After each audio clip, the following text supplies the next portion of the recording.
ونعوذ بالله من شرور أنفسنا ومن سيئات أعمالنا من يهده الله فلا مضل له ومن يضلل فلا هادي له وأشهد أن لا إله إلا الله وحده لا شريك له وأشهد أن محمدا عبده ورسوله صلى الله عليه وعلى آله وأصحابه أجمعين أما بعد. Ayo ikhwah jamaah salat subuh musalla mukarramah, a'azzani Allah wa iyyakum jami'an. Fa insyaallah taala pada pagi hari ini di hari Sabtu kita akan memulai pengkajian suatu buku tipis yang berkaitan dengan ahkamul janaiz dengan judul Al-Khulasah As-Sahihah fi Ahkamil Janaiz yang ditulis oleh Syekh Abu Ammar Muhammad ibnu Abdullah Ba Musa hafizahullah ta'ala, salah seorang masyayikh, guru dari guru kita dulu yang ada di negeri Yaman. Buku ini sangat tipis, lebih kurang sekitar 28 halaman.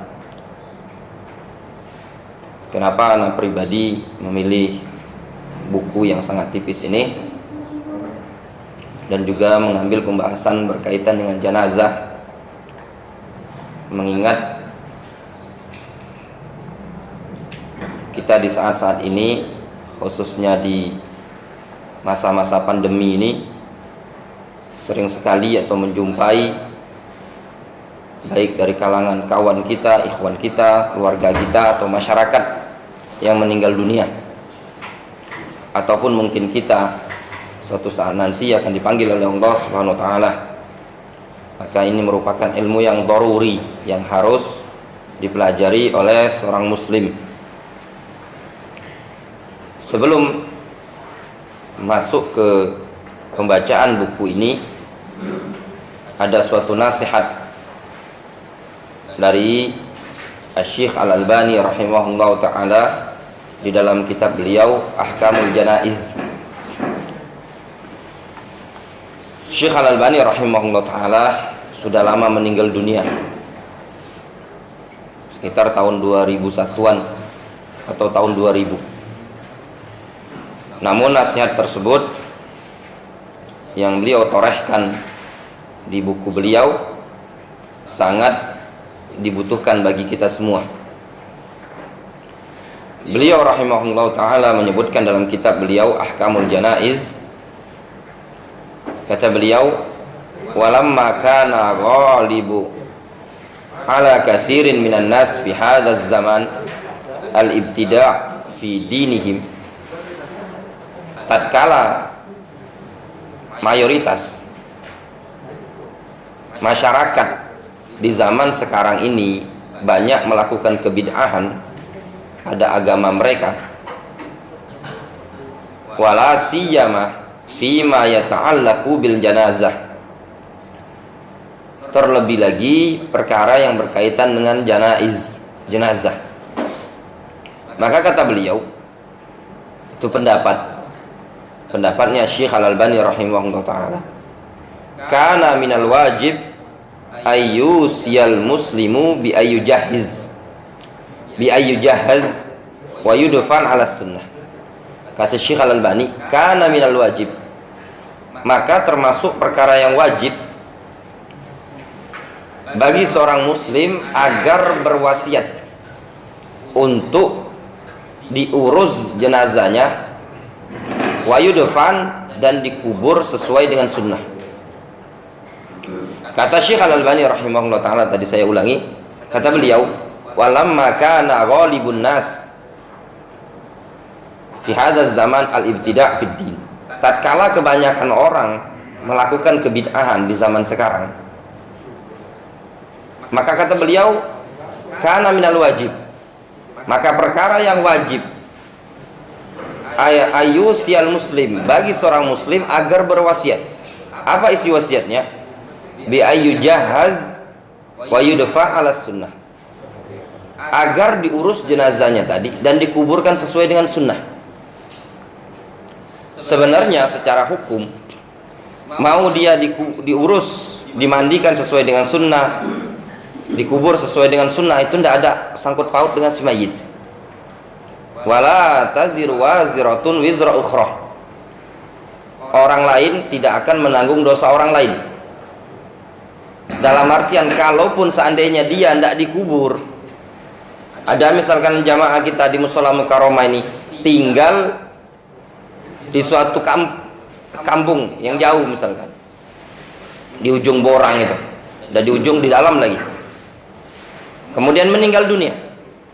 Ternyata mungkin dikarenakan masyarakatnya nggak senang sama dia, nggak dikubur sama masyarakat di situ, istilahnya membusuk lah.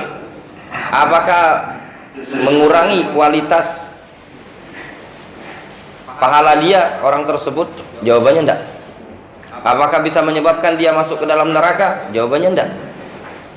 Namun ada poin yang sangat penting, yaitu poin nasihat, kewajiban bagi kita semua.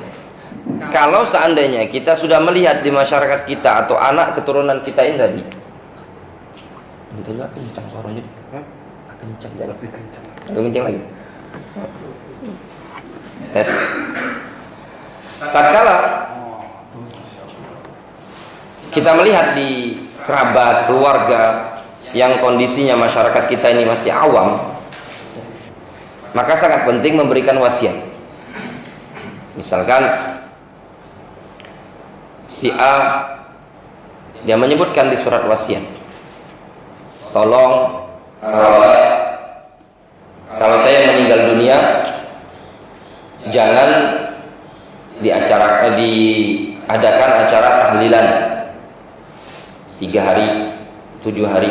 Dan ini termasuk poin penting. Biasanya ahli waris, kalau ada wasiat, apalagi khusus tertulis, ini mereka segan. Mereka tidak berani mengotak-atik wasiat tersebut. Dan bila perlu ditandatangani, ketik, bisa dititip dengan ikhwan yang lain, kawan yang lain. Kalau saya meninggal, tolong sampaikan kepada ahli waris, atau titip sama keluarga kerabat terbesar, difotokopi. Supaya apa? Supaya anak keturunan kita ini tadi terhindar dari perkara kebid'ahan, khususnya acara ma'atim. Ma'atim itu ngumpul-ngumpul ketika setelah kematian, 3 hari, 7 hari, atau mungkin 40 hari. Dengan adanya wasiat ini tadi, membuat mereka tidak berani untuk melanggar wasiat. Ini poin yang sangat penting yang dinasihatkan oleh Syekh Al-Albani rahimahullah ta'ala. Apalagi secara khusus kalau seandainya kita dapati anak keturunan kita ini tadi bukan orang yang ikut pengajian, dan dimungkinkan kalau seandainya kita meninggal dunia diurus sama dia dengan cara yang tidak sesuai dengan sunnah. Maka kita masuk ke buku ini, disebutkan di halaman 4 oleh penulis buku ini ada beberapa poin dalam pengurusan jenazah ini. Poin yang pertama yang disebutkan, awalan ghuslul mayyit. Ghuslul mayyit, memandikan mayit. Sifat ghuslil mayyiti as-sahihah, tata cara memandikan mayit yang benar. Maknanya tata cara yang benar di dalam memandikan mayit. Di sini disebutkan ada beberapa poin. Yang pertama, yajibu ayyakunal mughassil aminan aliman bitaghsilil mauta. Poin pertama, tata cara memandikan mayit. Sifat atau tata cara memandikan mayit ini tadi, yang pertama, yajibu ayyakunal mughassil aminan, wajib orang yang memandikan ini tadi adalah orang yang amin, amanah, aliman, dan juga punya ilmu bitagsilil mauta, tentang tata cara memandikan jenazah. Ini poin yang pertama kali ketika ingin mencari orang yang memandikan jenazah. Cari orang yang amanah, kemudian dia orang yang punya ilmu dalam memandikan jenazah tadi. Poin amanah ini poin yang sangat penting. Ayo ikhwah, dikarenakan memungkinkan ketika si mayit dimandikan ini terdapat aib pada dirinya. Misalkan memungkinkan si mayit ini tadi punya penyakit yang tidak diketahui oleh orang banyak, kecuali pada saat memandikan jenazah. Misalkan punya banyak panu, itu kan aib. Kalau orangnya yang tidak amanah, sangat memungkinkan nanti diceritakan. Begitu, wih, aku mandikan si fulan itu tadi, paninya panu penuh, dado, punggung, perut. Selama dia hidup, tidak ada yang tahu kalau dia punya penyakit. Namun setelah mati malah tahu. Atau mungkin pada badannya tadi mungkin ada cacat-cacat, aib-aib yang perlu ditutup. Bahkan mereka para ulama menyebutkan, kalaupun seandainya didapati pada mayit tersebut ada aib yang sifatnya nggak boleh disebarkan, maka nggak boleh disebarkan. Kecuali yang mereka sebutkan, kecuali apabila aib tersebut didapati dari kalangan ahlul ahwa'i wal bid'ah,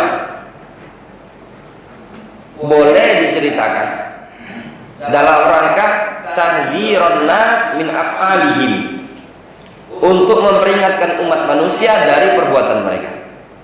Misalkan ini orang semasa hidup sangat membenci sekali sunnah Rasul alaihi salatu wassalam, fahuwa rais min ru'asai ahli ahwa'i wal bid'ah, pentolan ahli bid'ah, meninggal dunia. Ternyata kita diminta memandikan. Kata Syekh Ibnu Utsaimin, hukum asal ditutup aib. Namun dikarenakan dia pentolan ini tadi, perlu kita ceritakan ke masyarakat untuk tahdzir, peringatan dari perbuatan dia tadi, supaya jangan sampai masyarakat mengikuti perbuatan dia, dikarenakan dampaknya diantaranya adalah seperti yang disaksikan ketika pemandian jenazah. Misalkan tiba-tiba wajahnya berubah menjadi hitam, kelam. Ternyata dulunya adalah orang yang suka mengejek sunnah Rasul alaihi salatu wassalam. Ini diperbolehkan lil maslahah, tahdziran nas minal bid'ah. Namun kalau seandainya dia bukan seorang yang termasuk ahlul ahwa'i wal bid'ah, entah kita juga tidak tahu dosa apa yang dia perbuat, namun ternyata ada perubahan dalam jasadnya tadi ketika dimandikan, yang demikian ini tidak boleh diceritakan kepada orang lain. Difahami? Jadi menceritakannya tadi kalau ada maslahat untuk memperingatkan umat manusia dari bahaya perbuatannya tadi. Atau mungkin dia adalah orang yang dulunya suka mengganggu kaum muslimin, menzalimi kaum muslimin, banyaklah kemaksiatan-kemaksiatan yang dia lakukan. Ketika meninggal dunia, ketika dimandikan, didapati hal-hal yang aneh, boleh diceritakan sebagai bentuk peringatan kepada umat manusia dari hal tersebut. Kemudian poin yang kedua, yaghsilur rijal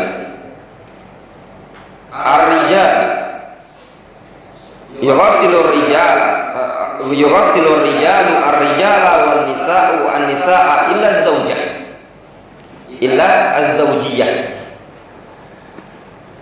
Yughsil ar-rijalu ar-rijal, laki-laki memandikan laki-laki. Wan nisa'u an-nisa', wanita memandikan wanita. Itu hukum asal. Dan ini hukumnya wajib. Illa zaujiyah, kecuali sepasang suami istri.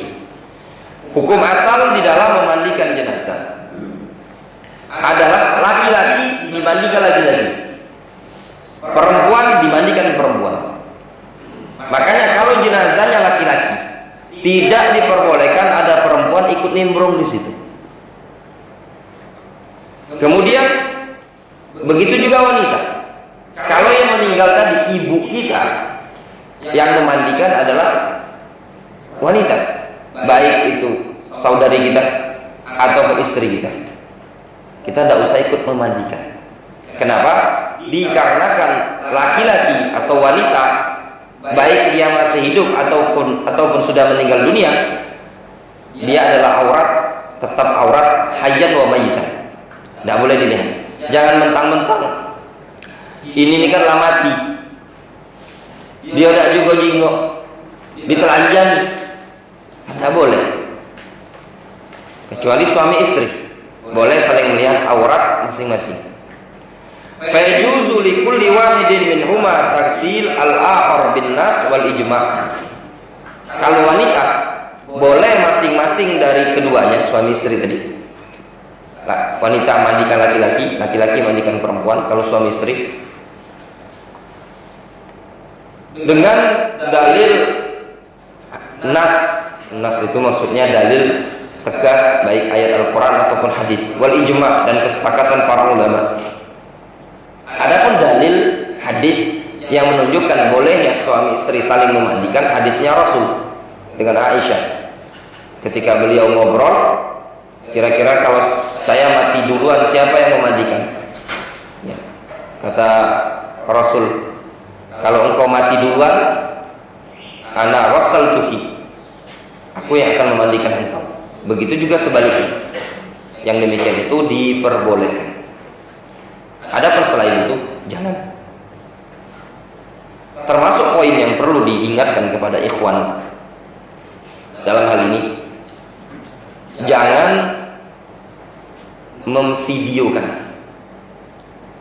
atau memfoto proses penyelenggaraan jenazah, secara khusus memandikan. Kenapa? Tadi kan disebutkan syarat orang yang memandikan amin, terpercaya. Apa fungsinya? Supaya tidak diketahui oleh orang banyak kan?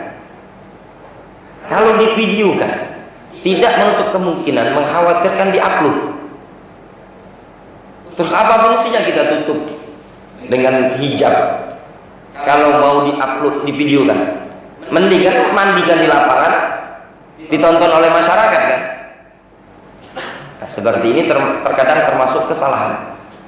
Kadang bukan panitia yang memandikan, tapi dari pihak keluarga. Nah, meninggal dunia katanya dia, di-share di grup keluarga. Ini dari hukum asal tadi grup keluarga, agak pindah lagi terus. Yang tadi cuma tahu proses pemandian jenazah cuma 5 orang, sehingga seluruh kerabat keluarga tadi banyak yang tahu karena di video kan tadi. Dan itu aib, memungkinkan ada aurat tersingkap, memungkinkan kain yang menutup badan tadi pada saat memandikan terbuka, sehingga banyak diketahui oleh masyarakat. Jangan, tidak diperbolehkan. Hikmah kita ditutup itu tadi kan supaya tidak banyak yang tahu, tidak ada yang melihat. Kalau seandainya mau disebarkan, mendingan tidak usah ditutup, biar jadi tontonan masyarakat pada saat proses pemandian jenazah. Kemudian poin yang ketiga, yustahabbu lil mughassil niyatu ghuslil mayyit, disunnahkan bagi orang yang memandikan berniat untuk memandikan mayit. Maknanya si pemandi yang memandikan disunnahkan untuk berniat. Wa hadza madhhabul jumhur, Ini adalah pendapatnya jumhur ulama. Mereka menyebutkan disunnahkan untuk berniat. Dalam hal ini kenapa disunnahkan untuk berniat? Dia berniat atau tidak berniat, pemandian jenazah tadi sebenarnya tetap sah. Kenapa? Dikarenakan yang dibebani untuk memandikan adalah al-mukallaf, orang yang hidup, bukan orang yang mati. Tujuan memandikan jenazah adalah litanzif, membersihkan si mayit tersebut. Namun kalau seandainya ada orang yang ingin memandikan, sangat ditekankan dan dianjurkan bagi dia untuk berniat. Fungsinya apa? Fungsinya supaya dia berpahala, dan itu ibadah.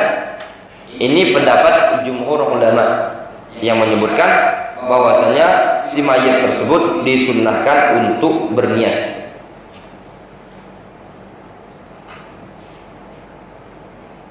Wa qala fil Mughni, berkata Imam Ibnu Qudamah dalam kitab Al-Mughni, li'anna al-qasda at-tanzif, dikarenakan tujuan dalam memandikan jenazah adalah untuk membersihkan jenazah.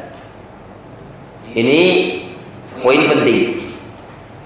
Tujuan memandikan jenazah, kata para ulama, adalah membersihkan jenazah, bukan untuk raf'ul hadas, mengangkat hadas, bukan. Tapi tujuannya untuk memandikan jenazah supaya bersih. Oleh karenanya, sebagian para ulama menyatakan, kalau seandainya jenazah tersebut tidak bisa dimandikan, maka tidak bisa pindah ke tayamum. Itu menurut pendapat sebagian para ulama. Namun di sana ada sebagian yang lain menyatakan kalau dia tidak bisa dimandikan, bisa pindah ke tayamum. Alasannya yang mengatakan tidak bisa pindah ke tayamum, tujuan memandikan jenazah adalah litanzif, untuk bersihkan. Kalau dia ditayamumi, kotor kan, tidak ada hikmah di situ. Fa'ashbaha ghuslun najasah, maka mirip dengan memandikan atau membersihkan najis. Karena tujuan memandikan jenazah adalah untuk bersih-bersih, bukan ngangkat hadas, maka mirip dengan membersihkan najis. Membersihkan najis, ya, membersihkan najis tidak dipersyaratkan niat. Izalatun najasah la yushtara fiha an-niyah, tidak dipersyaratkan niat. Jadi ada amalan-amalan perbuatan dalam Islam ini yang tidak dipersyaratkan niat. Hukum asal niat itu dipersyaratkan dalam banyak ibadah. Salat harus ada niat, puasa harus ada niat, haji harus ada niat, wudu niat. Namun ada beberapa amalan yang tidak dipersyaratkan seseorang berniat. Di antaranya menghilangkan menghilangkan najis. Contoh misalkan Pak Yasin, di kaki Pak Yasin ini ada najis, terinjak ke kotoran anak kecil gitu, tanpa disadari, pas cuci kaki tersiram bersih, tanpa ada niat di hati tadi untuk menghilangkan jenazah, menghilangkan najis. Atau mungkin terinjak air kencing, kotor kan, najis, kemudian naik motor karena musim hujan, tersiram basahan dengan air hujan tadi, hilanglah najis tadi. Suci apa tidak badan dia? Suci. Karena yang diinginkan adalah semata-mata hilangnya najis. Seperti itu juga bayar hutang. Bayar hutang tidak dipersyaratkan adalah niat. Walaupun misalkan Adi ini punya utang 500.000 sama Pak Wahid. Didapati Adi lagi megang duit, langsung ditarik sama Pak Wahid 500.000 itu. Nggak ada niat sama dia tuh untuk bayar utang. Melongo Adi, kaget Pak. Sudah bayar utang, lama utang nggak dibayar. Sah nggak pembayaran utang? Sah. Walaupun di hati tadi sebenarnya belum nggak dibayar. Jadi ada dalam fikih itu ada beberapa poin yang tidak dipersyaratkan untuk padanya niat. Di antaranya menghilangkan najis. Dikarenakan menghilangkan najis tadi tidak dipersyaratkan padanya niat, makanya mereka jumhur ulama menyatakan tidak dipersyaratkan bagi orang yang memandikan untuk berniat. Namun mereka mengatakan hukumnya disunnahkan supaya dapat ibadah bagi orang yang memandikan tadi. Kemudian poin yang keempat, yukrahu ayyahdurul mayyit man la yu'inu fi ghuslihi, dimakruhkan, tidak disukai tatkala memandikan mayit dihadiri oleh orang yang tidak membantu proses pemandian. Ini kan cuma nak nyingok Pak, cuma nak numpang video kan. Kadang-kadang ya dari pihak keluarga si mayit yang tadi, mulai dari memandikan. Anak pernah pengalaman mandikan jenazah mertua dari salah seorang ikhwan. Jadi itu tadi dari pihak keluarga, kitonya yang risih. Yang sangat heran tuh, mandikan itu makan waktu berjam. Dari mandikan, HP itu banyak memori.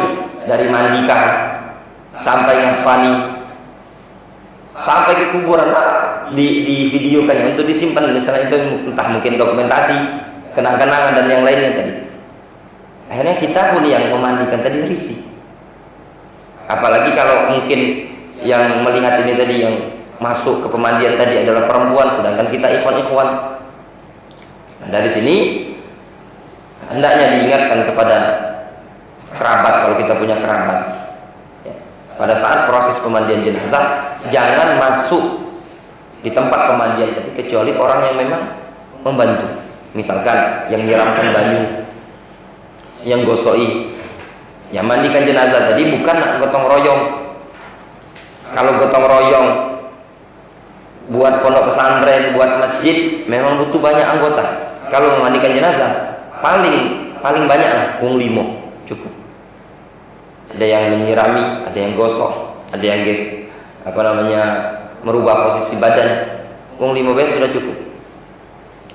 Kemudian wala hajata tad'u ila hudurihi wa huwa madhhabul jumhur, dan tidak ada kebutuhan untuk mendatangkan mereka. Dan itu adalah pendapatnya jumhur ulama. Kemudian yang kelima, tajridul mayyit min thiyabihi, melepas pakaian yang ada pada si mayit. Maknanya pakaian asli ketika memandikan, pakaian asli yang dia pakai itu dilepas, jangan dibawa mandi. Misalkan contoh, ketika sebelum meninggal dia pakai baju kaos, pakai kemeja, pakai sirwal. Ketika dimandikan, pakaian asli dilepas, diganti, ditutup dengan kain. Dan itu termasuk perkara yang disunnahkan. Fa in kanatil malabisu multasiqa bil mayyit li ayyi sababin minal asbab fa innaha tuqas bil maqas aw bil musa. Apabila pakaian tersebut nempel dengan si mayit dikarenakan ada sebab tertentu, maka sesungguhnya pakaian tersebut digunting dengan gunting atau dipotong dengan pisau silet. Kalau memang susah dilepaskan karena sudah meninggal. Di sini kan ada baju kaos, ada celana, susah untuk dilepas karena tangannya sudah kaku. Maka potong, digunting. Fa Aisyah radhiyallahu anha qalat, dari Aisyah radhiyallahu anha beliau mengatakan, lamma aradu ghusla Rasulillah sallallahu alaihi wasallam ikhtalafa fihi, tatkala mereka para sahabat ingin memandikan Rasul, mereka para sahabat berselisih, berbeda pandangan. Ini dilepas bajunya Rasul atau tidak? Faqalu, mereka mengatakan, wallahi ma nadri kaifa nasna. Sungguh demi Allah, kita tidak tahu apa yang harus kita lakukan. Anujarridu Rasulullah SAW kama nujarridu mautana. Apakah kita lepas bajunya Rasul ini tadi, sebagaimana kita melepas baju jenazah di kalangan kita? Am nughassiluhu wa alaihi thiyabuhu. Ataukah kita mandikan Rasul dalam keadaan masih nempel baju aslinya? Hadis sahih riwayat Ahmad, Abu Daud, Ibnu Hibban dan Ibnu Jarud. Syahid sisi pendalilan dalam hadis ini disebutkan di sini, para sahabat mengatakan, apakah kita lepas bajunya si mayit ini tadi tatkala dimandikan, sebagaimana kita melepas baju dari mayit-mayit yang di kalangan kita. Mananya normal di kalangan sahabat, kalau ada orang meninggal, baju yang dipakai pada saat dia meninggal dilepas. Difahami? Dan ini sudah ada di masyarakat kita. Biasanya kalaulah dia meninggal pada saat sebelum dimandikan tadi, biasanya lah dilepas duluan ya. Ya Pak ya, digunting, ditutup dengan kain panjang. Dan itu termasuk perkara sunnah. Sunnah kedua setelah si mayit meninggal dunia. Setelah seseorang meninggal dunia, poin yang pertama kali disunnahkan adalah menutup mata si mayit. Ditutup, kemudian dipotong atau dilepas baju yang dia pakai tadi. Kemudian ditasjiyah. Tasjiyah itu ditutup dengan kain panjang seluruh badan. Wallahu ta'ala a'lamu bishawab. Sudah masuk jam 5.40, kita cukupkan mungkin kajian kita sampai di sini. Adapun pertanyaan mungkin insyaallah kalau sudah selesai satu bab dalam masalah memandikan jenazah ini tadi. Ya, nanti pertanyaannya. Wallahu ta'ala bishawab. Kita cukupkan kajian sampai di sini. Subhanallahi wa bihamdihi asyhadu an la ilaha illa anta astaghfiruka wa atubu ilaik wa akhiru da'wana alhamdulillahi rabbil alamin.